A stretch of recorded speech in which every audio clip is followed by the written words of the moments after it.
शाबाश। अगर ऐसे ही मेहनत करती रही तो हमारी खूब बनेगी फातिमा। इंशाल्लाह खालदा साहिबा।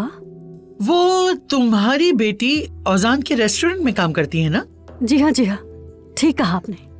इवेंट ऑर्गेनाइजर का काम करती है मेरी बेटी और अपने काम में बहुत ज्यादा सलाहियत रखती है। औजान साहब के रेस्टोरेंट को खूब सजा दिया होगा उसने, मुझे पूरा यकीन है। इफ्तिताह पे बुलाया है तुम्हें?